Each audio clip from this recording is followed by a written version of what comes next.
Hey guys, welcome to this next video in our PySpark tutorial series.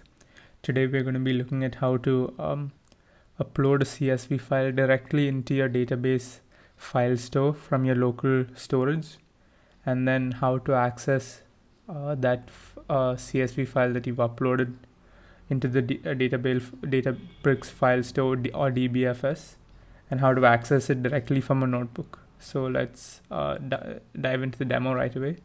So in the previous video, I had shown you how to set up the Databricks community edition so you can use Databricks and PySpark for free. So this is the screen you'll see when you log in. The first thing that you want to do is basically just start your compute. So normally if you don't have a compute set up here, you shouldn't see anything. So you can just click create compute and then give it a name and give it a runtime and click create cluster. Just choose the latest runtime, but since we have one already running called cluster 1, that's fine for us. The next thing to do is actually go to settings and go to admin console. So and then go to workspace settings. So once you go to workspace settings, you want to make sure that you have this DBFS file browser enabled. I've already enabled it, but for most people it will be off. So it's important to enable that if it isn't already enabled. Alright, so next we can start getting to the uploading of data. So we go over here to data, and then we switch this tab from database tables to DBFS. Okay, and yeah, so what we can do is we can just click upload and select where we want to store our data. So we'll just store it inside the file store directly there. So what we can do is just go down where I've got a mock data CSV file. So once that's uploaded, we can click done. I had already uploaded one, but as you can see, we've uploaded the mock data CSV into the file store inside the DBFS. So the next thing is how do we access it and use it as a data frame inside our notebooks using PySpark, right? So to do that, what we need to do is we need to come to workspace, and then we click on users. Actually, what you can do is just click create notebook, and we can say upload and read CSV demo. And default language is set to Python, which is what we need since we're using PySpark, and choose that cluster which you had created, and then we click create. So now we can see that our file is ready, our notebook is ready, and then we've got it connected to our cluster 1. So what we can do is we can basically just create the data frame and use the spark.read control or read function to read it from the database file store, read the CSV file from the database file store and convert it into a data frame. So how do we do that? We just write df or data frame. That's just a variable name for the data frame, and you can give it any name you want.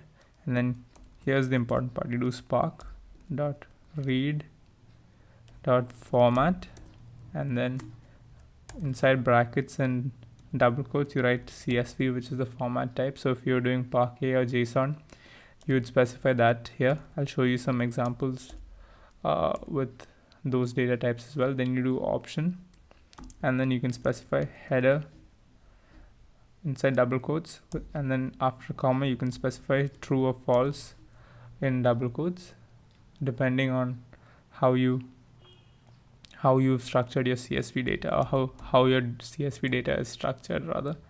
And then we put a dot load, and then inside brackets and double quotes, this is the important part, we've got to give the file path. All right, so how we get that?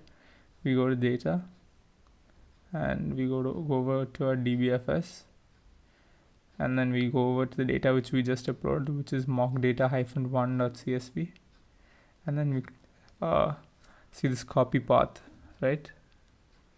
And what we want to copy is the Spark API format. The file API format is something else, which I'll get into in later videos, but we can need the Spark API format. So we just copy that, close this, go back to a notebook and put that Spark API format file path into the .load function. And once that's done, we can just run. So to run your cell in a notebook in Databricks, you can just hit Shift Return or Shift Enter on Windows, and that should start running that particular cell or block of code, and create a new code for us. Create a new block for us to continue coding. So as you can see, it's done running, and the Spark job was completed, and we can see that we've created a data frame here with, and you get its schema once it's been created, just due to the IntelliSuggest. So now, just to confirm that it's working, we can view this database to see that everything's as it should be. We can view this data frame to see that everything's as it should be. So we just need a display, and then in brackets the data frame name. And when we run this, here you go. So you can see that we've got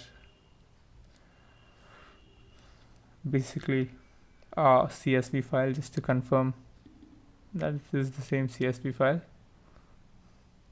I'll show you the CSV file as well. So yeah, this is the CSV file. It's opened in numbers, but yeah, as you can see, there is a header in the first row, and we've got that converted into a data frame in Databricks using PySpark, and then we can do any transformations or data operations that we need to get done. So that's it for this video, guys. Thanks for watching. Don't forget to like, subscribe, share, comment, and hit the bell icon. We'll see you in the next one.